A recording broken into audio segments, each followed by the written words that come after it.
0 to 60, is it strictly bragging rights or is it relevant to you and I, the consumer? That's the question we'll ask this week on Motoring 97.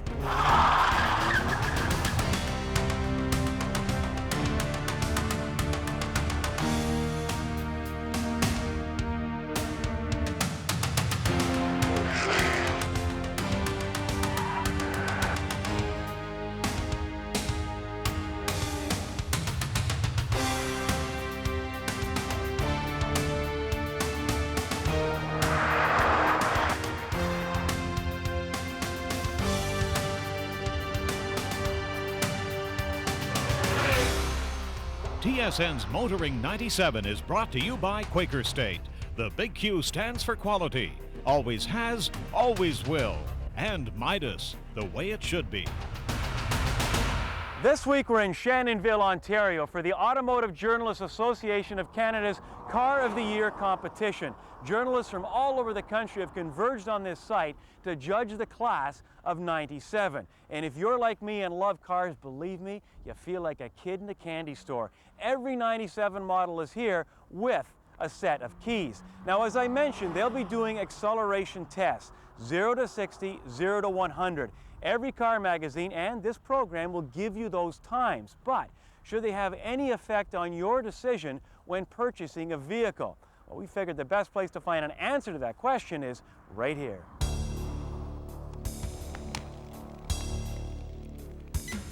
The weather was far from ideal. In fact, it was downright miserable. However, auto journalist Mark LaChapelle and his team were determined to put 51 brand new vehicles through braking and acceleration tests. Basically, what we want to give or offer all the journalists is data that is consistent for all these vehicles and not coming from all sources, all places, and performed in in different conditions. So that's it, a level playing field and an opportunity for everyone to share this common information and valid information. I was amazed doing a lot of that testing. I was amazed by the progress tire manufacturers have made, and also how traction control devices have improved over the years. Some of them are pretty amazing. And the data we ended up with is within a few tenths in most cases of what you would get in the drive. So that's quite amazing. We only do 0 100, and it's not miles per hour. We do it kilometers, metric. If it's relevant, for me, acceleration, just about any measure of acceleration should be taken as not a reflection, but acceleration is part of active safety. You don't only want to escape injury if you have an accident, which is passive safety, and active safety isn't only braking. Not so. Visibility is part of it, but that's evaluated during team testing day. Acceleration is a big part of it. 0 100 is like the benchmark. That's why we do it. Race car driver and mechanic Rick Bai understands the importance of acceleration tests, but mechanically, the stresses that are going through the car, just as I'm not an engineer, but as somebody who appreciates the cars, it just grates on me. He's right in the it's extreme, not extreme, but it's testing to the edges of the envelope, which is part of our job.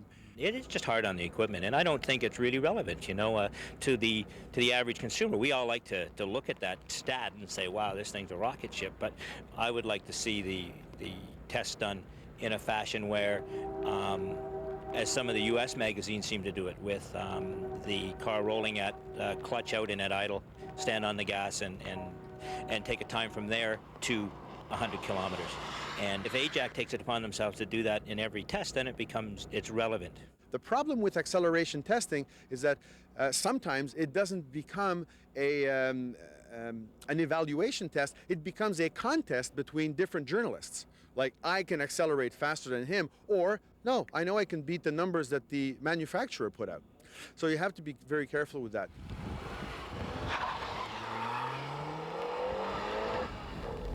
tell us what test you're doing now and why it's important. What we're doing here is we are measuring the acceleration, flat-out acceleration between 80 and 120 km. We are using this as an illustration of a car's passing ability. That's the time you spend in the opposing lane with oncoming traffic. That is exposure to potential danger. The least time you spend in the passing lane, the better for anyone on the road. So a good high-performance car, we think they're only built for speed, but they're also, usually they have the best handling, the best braking, and they spend the least time in the passing lane. Well, I think what we do here is the absolute best way to do it. I wish we could do it in the middle of the summer and have the weather always on our side and traction and all that. But the basic rule is consistency, and that's exactly what we had today. Consistent conditions, consistent procedure, good knowledge of equipment, and consistent skill and application, more or less.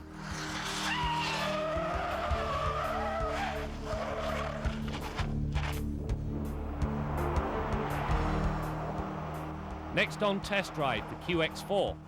Is this a Pathfinder with a nose job?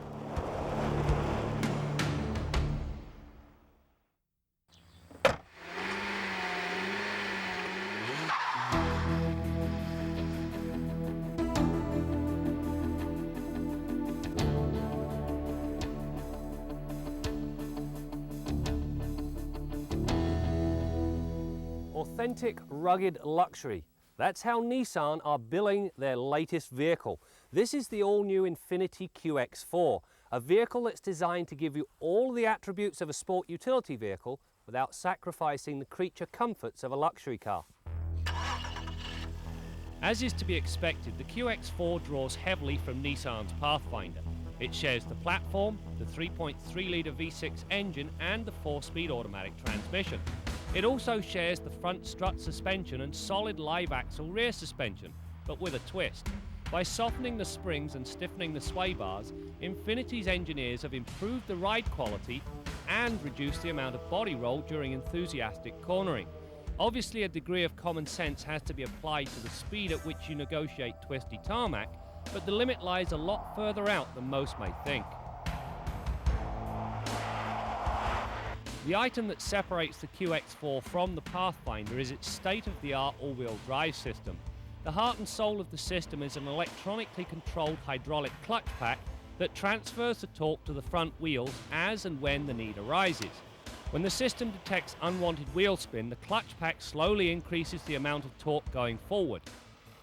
The big difference between the electronically controlled hydraulic clutch on this QX4 and the electromechanical clutches preferred by some other manufacturers is the fact that this system is completely seamless. The electromechanical clutches have a tendency to snap shut right at the last minute. Now, under certain circumstances, what you get, shut, release, shut, release, shut, release. Not only is this unsettling on the driver, it has a very unsettling effect on the vehicle. The first setting is somewhat redundant because in the auto mode you are actually in two-wheel drive until such time as the system is called upon to improve traction, and because there is no fuel saving to be gained by selecting the two-wheel drive position. Further improving the level of traction is a limited slip rear differential that uses a viscous coupling for the locking action. The system also offers both high and low ranges. Inside, the QX4 is true to the Infiniti name in as much as it offers every conceivable luxury item known to the luxury buyer. It includes power everything, heated front seats and a truly magnificent Infiniti Bose AM/FM cassette with a single slot for CDs. The rear seats are of the split folding variety. With both halves folded flat, the cargo capacity jumps from a very respectable 1,076 litres to 2,407. You know, the interior on this thing is that complete that the only option, paint colour. Perhaps the only flaw in the design is the opening back glass on the tailgate. Now, as a feature, it is very handy. However, there is no interlock, meaning that if you inadvertently push the release button, it will open. At highway speeds, this could be more than a little inconvenient. Well, that's it for the test drive on the QX4. Is this thing more than a Pathfinder with a nose job? The answer is yes, and if you're in the market for a high-end sport utility vehicle, this thing has to be considered somewhat of a bargain. Why? that wonderful four-wheel drive system and the fact that it's cheaper than a 4Runner Limited.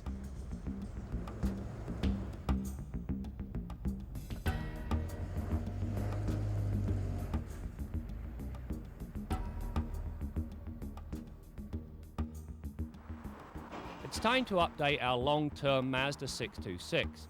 To date, the car has performed as expected, and that is flawlessly. We're enjoying good mileage, it will accommodate a family and their luggage with ease, and it does so in a comfortable style. Strangely, this car has never been the sales success that its credentials suggest it should be. Perhaps more people need to experience what we have, and that is comfortable motoring at an affordable price. Elsewhere, Mazda has decided to drop the Kronos from the nameplate. About time if you ask me, because it only ever muddied the waters. On our next update, we will review the service side of the equation as we go in for our first scheduled maintenance.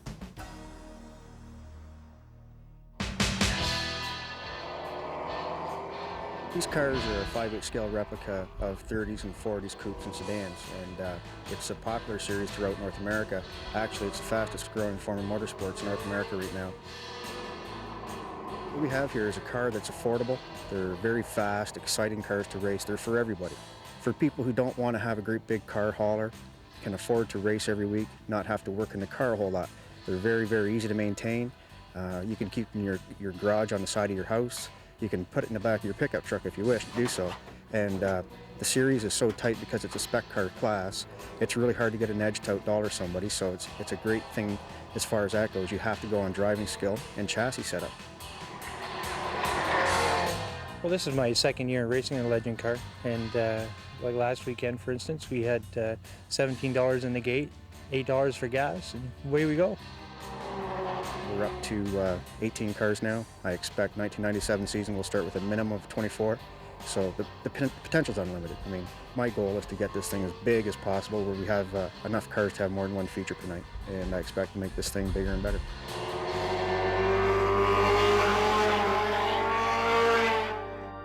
Our Midas tip of the week concerns battery maintenance. Just about all the batteries sold today are designated as maintenance free. That simply means you shouldn't have to add water for the life of that battery. You may have to, however, clean the terminal connections on a yearly basis. On this particular top post battery, there's enough debris and corrosion on the top here that when it gets damp, this battery could actually self-discharge. This gooey stuff actually becomes a semiconductor when you wet it. Now, in order to clean it, we've loosened the battery terminal. You take the terminal off and you use a simple battery terminal brush like this to clean the end of the cable, and the other end of the same tool to clean the post on the battery. A couple of other tips: when you're working with batteries, make sure that you use safety glasses. You probably should wear gloves, and any rags that you use to clean the battery with, make sure you discard them. Don't touch your clothing, and when you're finished, wash your hands. That's your Midas tip of the week. A portion of Motoring 97 is brought to you by the Solder Seal Gunk family of automotive products, makers of Puncture Seal Gold and Liquid Wrench.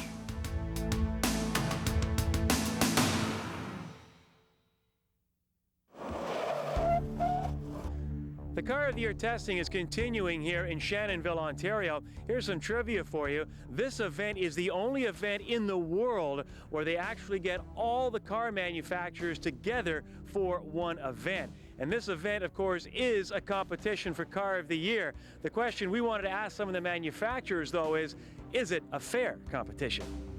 This transmission has a lot of new features, one of them being electronically controlled capacity clutch. The fuel economy is really great. 2-liter SPI engine in this car has 110 horsepower. That's 25% more than the engine it replaces. The interior is all new. It's in the club cab version, we can seat 6 passengers. Well, from a manufacturer's point of view, we've been participating for roughly about 10 years now. We've seen the progression and the development of the system, and we think it's a fair and equitable setup, and we've actually done quite well at the AJAC Car of the Year Awards over the years, and we think it's a worthwhile process. Is it fair? Is it fair? It's as fair as it can be, considering the logistics, the various agendae that exist, and the difficulty of drawing journalists from the world's second biggest country all to one area at the same time. So I think from that perspective, although there is room for improvement, it is as fair as it can be within this context. Ballpark figure, how much money do you think is invested here just to get all these vehicles physically here? Too much. It's a lot of money. It's a lot of money. It's a big undertaking. I mean, we come out here and set up the cars one day. We were involved in a day where they have, you know, all kinds of testing that obviously AJAC wants to provide all of their members with some accurate data and do that under comparable conditions for all manufacturers. So you've got to have the cars here early. You're here for 3 days. Got to haul the cars back. So it takes people, it takes dollars, and it takes a lot of time. The groups of journalists spend whole days with different categories, and I think it's probably the most honest representation of what is the best new that's available in the world today. So I guess the bottom line, like the lottery, you can't win unless you play. Although playing the Car of the Year game can be costly. One source told me it could cost each manufacturer close to $35,000 just to get all their vehicles to this event. All right, now let's head to the garage and join Bill Gardner. Well, Brad, it was awful nice of you to buy me this lottery ticket. I was wondering, like, if we actually win something on this, how are we going to split the money up? We should have talked about that up front, I guess. In any case, what I want to talk about this week is heater blower fans or blower motors. Quite often when a car is 5 or 6 years old, you start to get a noise out of it, a really annoying noise, and you change blower speeds, the noise either goes away or gets worse. You've more or less confirmed that you've got a bad blower motor. Or in many cases it fails completely. You can't get any heat or any defroster or any air conditioning. In that case, you've got to deal with it right away. It's a real annoyance. We're going to show you how to test one and how to replace it today. Okay, the car we're working on is a Pontiac 6000 with air conditioning, and we just happen to be lucky enough that the blower motor is nice and accessible. It isn't always this way. You may not be this lucky on your vehicle. Now, the first thing you want to check for is to see that there's power to the blower motor. I've got a digital voltmeter hooked up to the power wire going to the blower motor, and we're getting battery voltage, which right now is 12.36 volts to the blower motor terminal. Or if you don't have a voltmeter, you can check with a simple 12-volt test light. Just probe that terminal in there and make sure that you've got voltage to the blower motor. So if you've checked that you've got power to your blower motor and that it's properly grounded and you still don't have any fan action, you can pretty well be assured that that's a bad blower motor. You can start replacing it.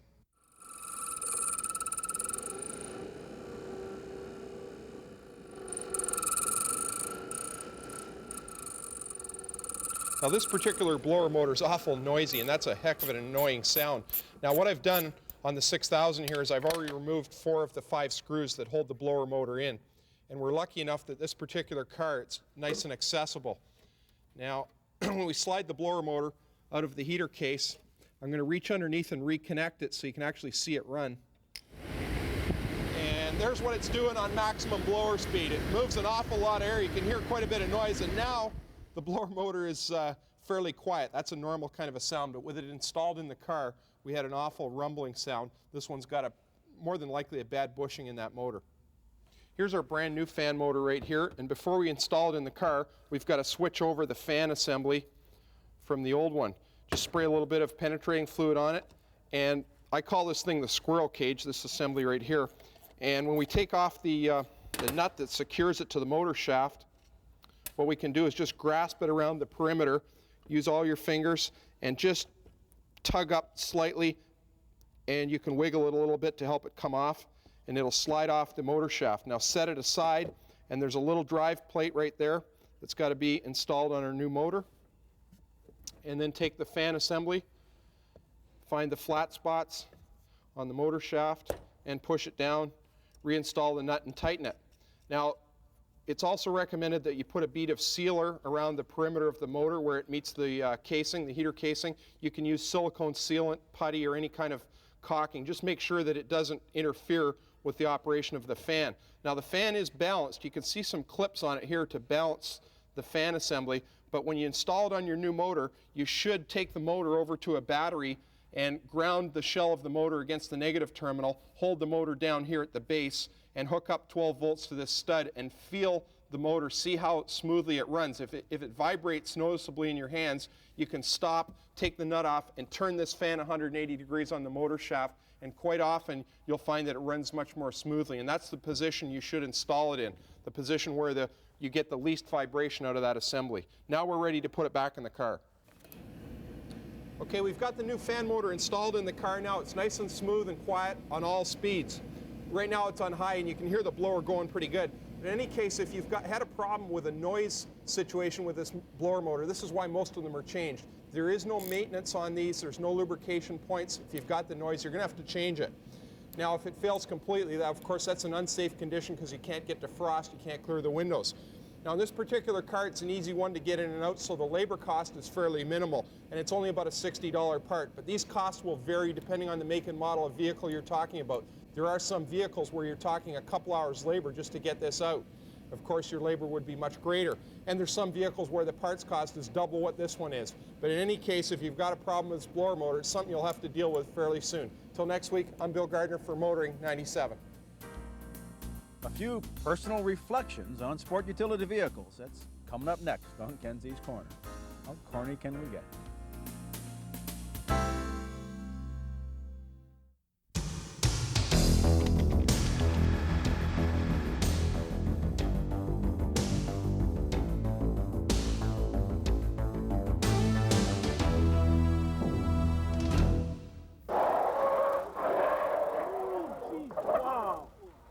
Well, there's Consumers Reports testing cars again. They're trying to make an Isuzu Trooper tip over, and they say you shouldn't buy sport utility vehicles because of that issue. What are they, crazy? You see what that driver was doing behind the wheel in that video clip?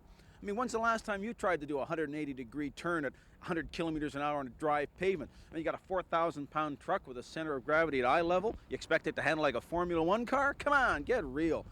Now, there are some safety advantages of vehicles like this. First of all, they are heavy, and all else being equal, a heavy vehicle is safer than a light vehicle. Secondly, the other side of that center of gravity coin is that you're sitting up higher, you get a better view of the road. What about the four-wheel drive? Well, there's pluses and minuses there. The pickup truck guys tell you that all four-wheel drive does is get you stuck deeper, farther from home. And in a passenger car, all four-wheel drive really lets you do is have you crash at a higher speed because you can't corner or brake any better. And you know, we're here at Shannonville testing all the new cars and trucks for the Car of the Year program. Two things leap out of the performance testing numbers that we're doing here, and they don't speak very well about sport utilities. The first is how long it takes to execute a passing maneuver in one of these things. I mean, you're out there in that passing lane over twice as long as in one of these things as you are in a real car. You got your kids in the back seat. You want to get that thing back into the road. The second thing is how long it takes to slow one of these things down once you do get up to speed. The brakes on these things aren't so hot. So yes, Consumers Reports, there may be reasons why you shouldn't buy a $40,000, 4,000-pound, 8-mile-per-gallon truck just to drive to the office, but fear of tipping over is hardly one of them. I'm Jim Kenzie. You know, magazines like to print those what's hot and what's not lists every year. Well, you're looking at the 1998 Mercedes SLK, and I'll guarantee you that this car will definitely be under the what's hot column. Now, we can only give you a little peek at it right now, but we'll guarantee you a full test drive in the near future. Well, before we go, we want to wish all the manufacturers good luck here at the AJAC Car of the Year Award, although we know the award that you and I are waiting for. And of course, that's the Car of the Year special on Motoring 97 coming up in just a few weeks. So continue to join us as we continue to bring you more stories about cars and the people who drive them. No, this is not a toy. The people that manufacture the frame for the big Ram manufacture the frame for the little guy too. So for me, I'm not a truck fan, but this would be the one to have if I had to have one. Bill, you've had a closer look at the car now. What are your thoughts minutes before race time? Oh, I think we got a good cart here, I'll tell you. I like our chances. TSN's Motoring 97 has been brought to you by Quaker State. The big Q stands for quality, always has, always will. And Midas, the way it should be.